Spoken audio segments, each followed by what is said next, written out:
ካይሮ ላይ ከባዱ እየተሸረበ ነው። ኢሳያስና ደብረጽዮን በካይሮ ከባድ አቀባበል እየተደረገላቸው ነው። የአርሲሲ ረጅም እቅድ ኢትዮጵያን ለመከፋፈል ቆርጦ የተነሳ መስሏል። ህወሓትና ሻዕቢያ ካይሮ ላይ ቅቤ ነጥበስ እያሉ መሆናቸው ሲሰማ፣ የአሜሪካ አደራዳሪዎች ደግሞ በካይሮ መገኘታቸው ተረጋግጧል። የቀይ ባህር ፖለቲካን እስከ መጨረሻው ይቀይራል የተባለው አዲሱ አነጋጋሪ ጥምረት በካይሮ ሾልኮ ወጥቷል። በዝርዝር የምናየውና የምንቃኘው ይሆናል። አብራችሁን ቆዩ። የኤርትራው ፕሬዝዳንት ኢሳያስ አፈወርቂ ወደ ካይሮ ያደረጓቸው ተከታታይና ብሎም ከፍተኛ ትኩረት የተሰጣቸው ጉብኝቶች ከህወሓት የተወሰኑ ቡድኖች ጋር የተደረጉ በጓሮ በር በኩል ያሉ ሚስጥራዊ ግንኙነቶች የቀጠናው አሰላለፍ በሙሉ የቀየሩ ሆነዋል። በአንድ ወቅት በፍጹም ሊታሰብ የማይችል ተደርጎ ተጥሎ የነበረው ጉዳይ ዛሬ በስትራቴጂካዊ ካርታ ላይ አዲስ ቅርጽ እያዘ ይገኛል። ለረጅም ጊዜ የቀጠናው ገለልተኛ ተደርጋ ትታይ የነበረችው ኤርትራ በቀይ ባህር ቀውስ፣ በግብጽ ዲፕሎማሲያዊ ጥረትና በአሜሪካውያን ተግባራዊ ፖለቲካ ሂደትና አካሄድ ምክንያት አሁን ካለችበት የቀዝቃዛ ገለልተኝነት አዙሪት ውስጥ ወጥታ ተመልሳ እንድትወጣ እየተደረገ ነው። ይህ ክስተት ደግሞ በቀላሉ የሚታለፍ ተራ የዲፕሎማሲ ዘገባ አይደለም። በሁለተኛው የትራምፕ አስተዳደር ስር ያለችው ዩናይትድ ስቴትስ ኦፍ አሜሪካ በአስመራ ላይ የጣለችው ማዕቀብ ለማንሳትና ግንኙነቷን እንደገና ለማደስ በከፍተኛ ፍጥነትና በቁርጠኝነት ላይ የተንቀሳቀሰች ባለችበት በዚህ ወቅት ላይ የአፍሪካ ቀንድ አዲስ የታላላቅ ሀያላን ሀገራት የሁቲ ታጣቂዎች በባብ ኤል መንደብ የባህር ወሽመጥ ላይ የፈጠሩት ያለው መስተጓጎል በቀጥታ በአሜሪካና በኢራን መካከል ከተከሰቱ ግጭቶች የተረፉ ዘላቂ ተጽዕኖችና ኢትዮጵያ የማይቋረጥ የባህር በር ፍለጋ ጥረት የኤርትራ ቀይ ባህር ጠረፍ ላይ በዓለም ካሉ እጅግ ተፈላጊ ስትራቴጂካዊ ሀብቶች አንዱ እንዲሆን አድርጎታል። ይሁን እንጂ ማዕቀብ ከመነሳቱ በስተጀርባ ባሉት ዜናዎች ውስጥም ህወሓት፣ ግብጽና አዲስ አበባን ያካተተ እጅግ የተወሳሰቡ የውክልና ጦርነቶችና ከፍተኛ የኃይል ፍልሚያዎች ያሉበት ድብቅ መረብ ይገኛል። አሁን ላይ ነገሮች እጅግ አደገኛ ወደሆነ ደረጃ ደርሰዋል። በትግራይ ውስጥ አዲስ ጦርነት የመቀስቀስ፣ በአባይ ውሃ ጦርነት መባባስና በዓለም አቀፍ የንግድ መርከቦች የፕሬዝዳንት ኢሳያስ አፈወርቂ ሂደትና በቅርቡ በካይሮ ያደረጉት ጉብኝት ለበርካታ ቀናት የቆየው የስራ ጉብኝታቸው የለውጥ ምዕራፍ የጀመረበት ሆኗል። በከፍተኛ የመንግስት ደረጃ የተመቻቹትና በግብፁ ፕሬዝዳንት አብዱል ፈታህ አልሲሲ አደራዳሪነት የተካሄዱት እነዚህ ስብሰባዎች ከተለመደው የፕሮቶኮል ስነስርዓት እጅግ የራቁ ነበሩ። የአሜሪካ ከፍተኛ አማካሪ ሞሳድ ብሉስ በግብጽ ዋና ከተማ ካይሮ ውስጥ ከፕሬዝዳንት ኢሳያስ ጀምሮ ከኤርትራ ከፍተኛ ባለስልጣናት ጋር ከስብሰባው ጎን ለጎን ውይይቶችን ማድረጋቸው ተዘግቧል። ከዚህ የተነሳም አንድ ግልጽ የሆነ መግባባት የተፈጠረ ሲሆን የኤርትራ መልክዓ ምድራዊ አቀማመጥ ለዋሽንግተን በኢራን ከሚደገፉ ስጋቶች ጋር ለመጋፈጥ ወሳኝ መደላደል የሚሰጥ ይሆናል። ካይሮ ደግሞ በአባይ ወንዝ ላይ ካለችው የላይኛው ተፋሰስ ተቀናቃኟ ላይ ጠንካራ ተጽዕኖ ማሳደሪያ ታገኛለች። ግብጽ ደግሞ ለረጅም ጊዜ የኢትዮጵያን ታላቁ ህዳሴ ግድብ ግንባታና የቀይ ባህር ምኞቷን እንደ ህልውና ስጋት አድርጋ ስትመለከት ሰንብታለች። ከአስመራ ጋር ያለው ግንኙነት በማጠናከር በወደብ ትብብር፣ በባህር ደህንነት ስምምነቶችና በደህንነት መረጃ ልውውጥ አልሲሲ አዲስ አበባን ለመክበብና ለመገደብ ታስቦ የተዘጋጀው የቀይ ባህር ዘንግ ወይም ደግሞ አክሲስ እየገነባ ይገኛል። የወጡ ሪፖርቶች በመወደብና እንዲሁም በዚያ መሰረተ ልማቶች በባህር ኃይል ቅንጅትና በጋራ ወታደራዊ ልምምዶች ላይ ተጨባጭ ስምምነቶች መደረጋቸውን ያመለክታሉ። ለኤርትራ ደግሞ ይህ ሁኔታ በገለልተኝነት ምክንያት ኢኮኖሚያ በተዳከመበት በዚህ ወቅት ላይ ህጋዊ እውቅናና አዲስ የኢኮኖሚ መተንፈሻ መስመሮችን የሚያስገኝላት ወሳኝ ምዕራፍና እንዲሁም አጋጣሚ ሆኖ እየተገኘ ይገኛል። ነገር ግን ትክክለኛው የፖለቲካ ሴራና ሚስጥር ያለው ከህወሓት ጋር በተያያዘ ጉዳይ ነው። የኢትዮጵያ ፌዴራል ባለስልጣናት በተደጋጋሚ የህወሓት አደራዳሪዎችን በተለይም ለዶክተር ደብረጽዮን ገብረ ሚካኤል ታማኝ የሆኑ ቡድኖችን ከአስመራ ወደ ሚስጥራዊ ወደሆነ ጥምረት በመፍጠር በግልጽ ከሰዋል። ከአስመራ የተካሄዱት ስብሰባዎችና የህወሓት ከፍተኛ አመራሮች በተገኙበት የድንበር ዳግም መከፈት እውነቶች የጠላት ወዳጅ ነው የሚል መርህ ላይ የተመሰረተ ስምምነት ስለመኖሩ የሚነግሩን ግምቶች በእጅጉ አጠናክረውታል። በአውዳሚ ትግራይ ጦርነት ወቅትም ከኢትዮጵያ ኃይሎች ጋር በመሆን በህወሓት ላይ የተዋጋችው ኤርትራ አሁን ላይ የትግራይ ተተኪዎችን በማፍራት የራሳቸውን የደህንነት ስጋት ለመከላከልና ጥቅሟን ለማስጠበቅ እየተንቀሳቀሰች ያለች ይመስላል። አዲስ አበባ የኤርትራ ኃይሎችና የደህንነት መረጃ አካላትም በትግራይ ውስጥ የተሸሸጉ እንደሚገኙ የፌዴራል መንግስቱ በሚቃወሙ አካላት መደገፍ ኢትዮጵያ ተከፋፍላ እንድትቆይና ትኩረቷ ከባህር ዳርቻ ምኞቷ ላይ እንዲዘናጋ ለማድረግ እየሰሩ መሆናቸው ተገልጿል። የታሪክም መገለባበጥ ታዲያ እጅግ አስገራሚና ትልቅ ነው ሊባል የሚችል ነው። በ1990ዎቹ ማገባደጃ ላይ በነበረው የድንበር ጦርነት ወቅትም የኤርትራ ቀንደኛና መራር ጠላት የነበረው ህወሓት አሁን ላይ እንደገና እየጠነከረ ከመጣው የኢትዮጵያ ማዕከላዊ መንግስት ኃይል ጋር ለመጋፈጥ ስልታዊ የሆነ የጋራ መሬት አግኝቷል። የክራይሲስ ግሩፕ ሪፖርቶችና እንዲሁም የቀጠናው የደህንነት መረጃዎችን የተቀናጀ እንቅስቃሴ የሚያሳዩ ክሶችን በጉልህ ያሳያሉ። አንዳንድ ታዛቢዎች ደግሞ እርስ በርስም ላለመጠቃቃት የተደረጉ መግባባቶች ወይም ደግሞ ከዚያ በላይ የጠለቁ ወታደራዊ ትስስሮች መኖራቸውን በግልጽ ይጠቁማሉ። ምንም እንኳን ሁለቱ ወገኖች መደበኛ ጥምረት መኖሩን በይፋ ቢክዱም አጠቃላይ ሂደቱ ግን ሊፈጸም ሊደበቅ የማይችል ግልጽ ክስተት ሆኗል።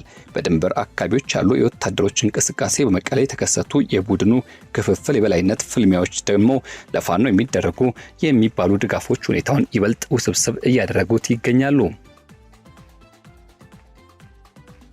ይህ በካይሮ የተጀመረውና በአስመራና በመቀሌ መካከል የሚዘረጋው አዲስ የኃይል ትስስር በቀጠናው ሊያስከትል የሚችለው የፖለቲካና ወታደራዊ ተጽዕኖ እጅግ ሰፊና ዘርፈ ብዙ ነው።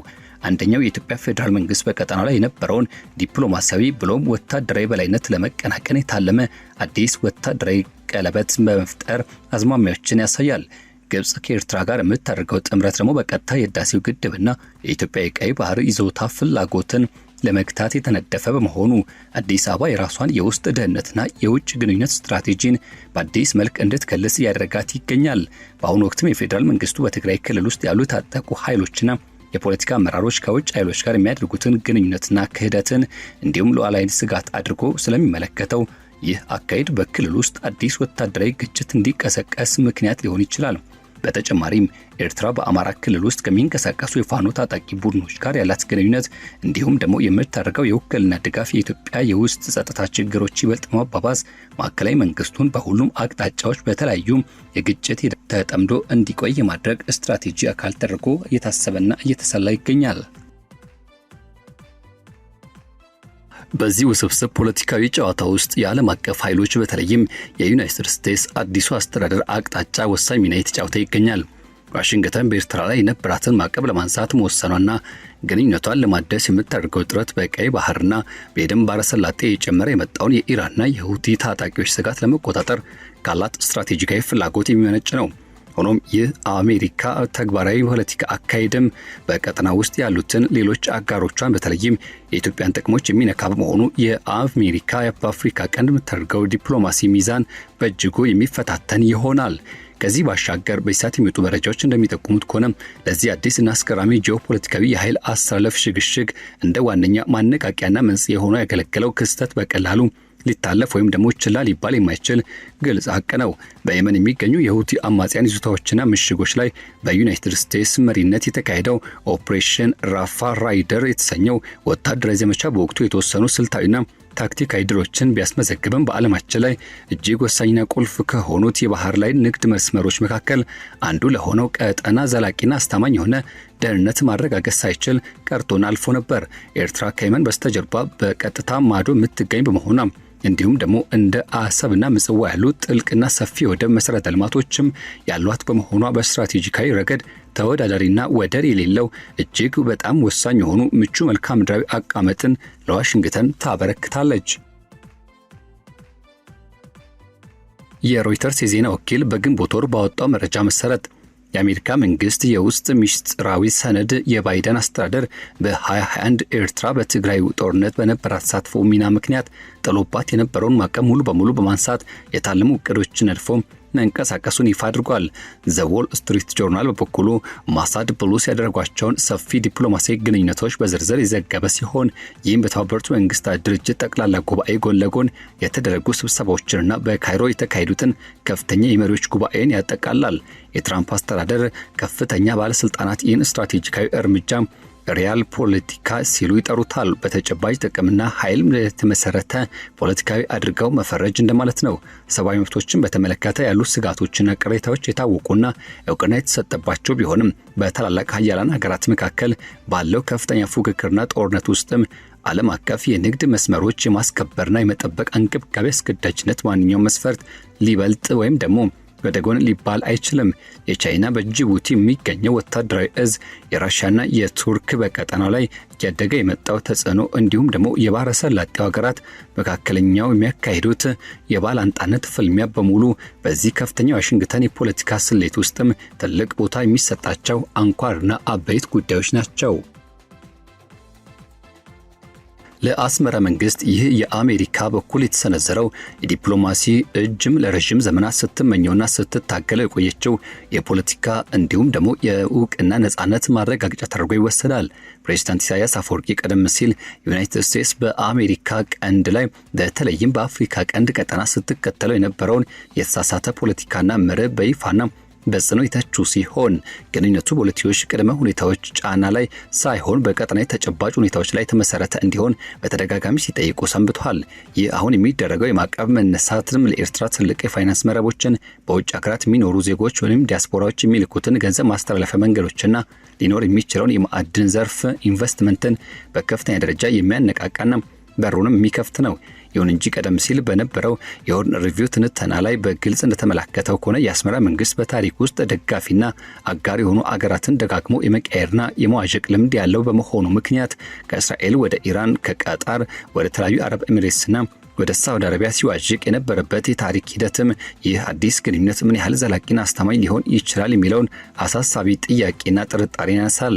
ለመሆኑ የኤርትራ መንግስት የፈለገችው የወደብ ባህር በር ተደራሽነት በተግባር ታስረክባለች ወይስ ደግሞ በዚህ ሂደት በቀላሉ የተሰጣትን ጥቅማ ጥቅሞችና ማዕቀብ መነሳትን በኪሷ ካስገባች በኋላ ያን ግልጽ ያልሆነ የተሸሸገ የሚሊታሪና የኮማንድ ኢኮኖሚ ስርዓቷን እንዲሁም ገደብ የሌለውን ዘላቂው ብሔራዊ ውትድርና አገልግሎቷን እንደያዘች ትቀጥላለች የሚለው ከባድ ጥያቄ ትራምፕ የሚቋመሩበት ይሆናል።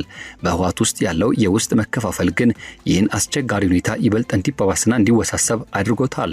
በመቀሌ ከተማ ውስጥ ባለው የስልጣን ሽኩቻ በተለይም በዶክተር ደብረጽዮን የሚመራው ይህ ቡድን በክልሉ ያለውን የበላይነትና ቁጥጥር ለማስከበር በሚደረገው ጥረት ለውጭ ኃይሎች ጣልቃ ገብነት ሰፊና ምቹ የሆኑ በሮችን ከፍቷል። ኤርትራ የደህንነት መረጃ መዋቅር ይህን የውስጥ ክፍፍልና ፖለቲካ ሽግሽግ በከፍተኛ ደረጃ በጥቅሙ ላይ ለማዋል መስርቱን እንዲሁም ደግሞ ድንበሮቹን በድጋሚ መክፈት ለተወሰኑ ቡድኖች መከላከያ ደህንነት ድጋፍ እንደሚያደርግ ቃል በመግባት መሰረቱን በማጠናከር ሂደት የተንቀሳቀሰ ይገኛል። የኢትዮጵያ መንግስት በበኩሉ ከኤርትራ ወታደሮች በኢትዮጵያ ሉዓላዊ ግዛት ውስጥ ሰርገው ገብተዋል በማለት የሚሰነዝረው ክስም እንዲሁ ከአማራ ክልል የፋኖ ታጣቂዎች ጋር የተቀናጀው ግንኙነት እያደገ ያለውን ሂደት መውቀስና አገሪቱ በብዙ አቅጣጫዎችና ግንባሮች የማዳከም የመበተን ስትራቴጂ የተተገበረ መሆኑን ያሳያል። አዲስ አበባ በኩሏ በክረምት ወራት ከፍተኛ የተባለ ወታደራዊ ማጥቃት ለመሰንዘር ዝግጅት የተደረጉ መሆናቸውን በመግለጽም ጠንካራ ማስጠንቀቂያዎችም እየሰጠች ትገኛለች። ይህ ቀጠና አሁን ላይ በማንኛውም ሰዓት ሊፈነዳ የሚችል እጅግ አደገኛ ውጥረት ላይ ደርሷል። ኢራንና የሁቲ አማጽያን በበኩላቸው የአሜሪካ ቀይ ባህር ላይ ያለ ወታደራዊ ተደራሽነትና ይዞታ እያደገ መምጣቱን በከፍተኛ ስጋትና በንቃት ይከታተላሉ። በጅቡቲ ግዙፍ ወታደራዊ እዝ ያላትና በቀጠናው መሰረተ ልማቶች ላይ ከፍተኛ እጅ ያለባት ቻይናም ቢሆን ይህን አዲስ የኃይል ሽግሽግ ተከትሎ የራሷን ስልታዊ የፖለቲካና የኢኮኖሚ ስሌት በአዲስ መልክ ለመከለስና ለማስተካከል ትገደዳለች። በህዝብ ብዛቷ በሁለተኛ ደረጃ ላይ የምትገኘውና የቀጠናው ኃይል ለመሆን የምትመኘው ኢትዮጵያ አሁን ባለው ነባራዊ ሁኔታ በዚህ አዲስ የፖለቲካና ወታደራዊ ከበባ ውስጥም እጅግ ከፍተኛ የሆነ ግፊትና ጫና እየበረታባት ይገኛል። የጠቅላይ ሚኒስትር አብይ አህመድ በር ፍለጋ በተለይም በባህር በር ጉዳይ ዙሪያ ከፍተኛ ጥረት አሁን በቀይ ባህር ላይ ከተመሰረተውና ከተባበረው ጠንካራ የባላንጣዎች ግንባር ጋር ፊት ለፊት ለመጋፈጥ ተገዷል። ከአማራ ክልል አለመረጋጋት ጀምሮ በትግራይ ክልል ውስጥ እስካለው ከፍተኛ ውጥረት ድረስ ያሉት የአገሪቱ የውስጥ ዘርፈ ብዙ ፈተናዎችም የኢትዮጵያን ተጋላጭነትና ደካማነት ከምን ጊዜውም በላይ አሳሳቢ አድርሰውታል። የፌዴራል መንግስቱ በኤርትራና በህወሓት መካከል እንዲሁም በእነዚያ ሴራዎች ዙሪያ የሚሰነዝራቸው ቀሳዎችና ክሶች በአግባቡና በብልሃት ካልተመተሩ በስተቀር ነገሮች አሁን ወደ መሆንና እንዲሁም ሀገሪቱን ወደ ከፋ ውድቀት ሊያመሩ የሚችሉበት እድል በጣም ሰፊ ስለመሆኑ ሲነገርና ሲገለጽ ይስተዋላል። ወታደራዊ ተንታኞችና የስትራቴጂክ ጥናት ባለሙያዎች በቀጠናው ላይ ሊፈጠር ስለሚችለው ወታደራዊ ግጭት ማደግና መባባስ ጠንካራ ማስጠንቀቂያዎችን እየሰጡ ይገኛሉ። የኤርትራ ከፍተኛ ማጥባበቂያ ኃይልና እጅግ ሰፊ ወታደራዊ ልምድ የካበቱ ወታደሮች፣ የኢትዮጵያ ግዙፍ መደበኛ ሰራዊትና የአየር ኃይል የበላይነት እንዲሁም ደግሞ የትግራይ ጦርነት ውስጥ ያለፉና ጠንካራ ተጋዳላይ ታጣቂዎች በአንድ ላይ ተዳምረው በማንኛውም ሰዓት ሊፈነዳ የሚችል እጅግ አደገኛ የሆነ ወታደራዊ ድብልቅን ፈጥረዋል። በትራምፕ አስተዳደር እየተወሰደ ያለው ይህ ፖለቲካዊ እርምጃ ጥቅምና ድርድር ብቻ ማዕከል ያደረገው ትራንዛክሽናል የውጭ ፖሊሲ አካሄድ በግልጽ የሚያሳይ ነው። እሴቶችንና መሰረታዊ መርሆችን ዓለም አቀፍ ከማድረግ ይልቅ ለባህር ላይ ደህንነት ቅድሚያ መስጠትና ተቀናቃኝ የሆኑ ሀያላን አገራትን ተጽዕኖ መመከት ዩናይትድ ስቴትስ ካለባት ገደብ በሌላኛው ማዕቀብ ማብቂያና እንዲሁም በዚያ ሂደት ውስጥ ዓለም አቀፋዊ ቃል ኪዳኖች ጣልቃ ገብነቶች ራሷን ለማግለል ከምትከተለው ሰፊ ስትራቴጂካዊ ሂደት ጋር ሙሉ በሙሉ የሚስማማ ነው። ማሳድ ብሎስ የአሜሪካ ከፍተኛ አማካሪና የአፍሪካ መካከለኛ ቀንድ ማሳድ ብሎስ የአፍሪካና መካከለኛ ምስራቅ ጉዳዮች ከፍተኛ አማካሪ በመሆን የሚጫወቱት ሚና ይህ ተቀናጀ ስልታዊና የፖለቲካ አካሄድ ምን ያህል ትኩረት እንደተሰጠው በግልጽ ያሳያል። ይሁን እንጂ የዚህ ፖሊሲ አደጋዎችና ስጋቶች እጅግ በጣም ብዙ ናቸው። ይህም በዩናይትድ ስቴትስ የሚኖሩ በርካታ ቁጥር ያላቸው ትውልደ ኢትዮጵያን ማራቅ፣ አምባገነናዊ የሆኑ ፖለቲካዊና የመንግስት መረቦችን ማጠናከር ብሎም ማበረታታት እንዲሁም በሱዳንና በሶማሊያ ያሉትን ውስብስብ ስሱ የሆኑ የፖለቲካ ፋይሎችን ይበልጥ ማወሳሰብን ያጠቃላል ብለው ያስባሉ። ከዋሽንግተን ነጩ ቤተ መንግስት ጀምሮ እስከ አስመራ ኮረብታዎች፣ ከካይሮ ስልጣን ኮሪደሮች እስከ መቀሌ ፍልሚያ ጎዳናዎች ድረስ አሁን ባለው የወቅቱ ተጨባጭ ሁኔታ የሚወሰኑት ማንኛውም አይነት የፖለቲካ ሁኔታዎችና ውሳኔዎች ለብዙ ትውልዶች የሚተርፍ ከፍተኛ ተጽዕኖ ይኖራቸዋል። በአንድ ወቅት አነስተኛ ቦታ ተደርጎ ይታይ የነበረው ቀይ ባህር ዛሬ ላይ የ21ኛው መቶ ክፍለ ዘመን የኃይልና የስልጣን ሚዛን በተግባር የሚፈተሽበት ዋነኛ ግዙፍ የፖለቲካ መድረክ ሆነ ሰነባብቷል።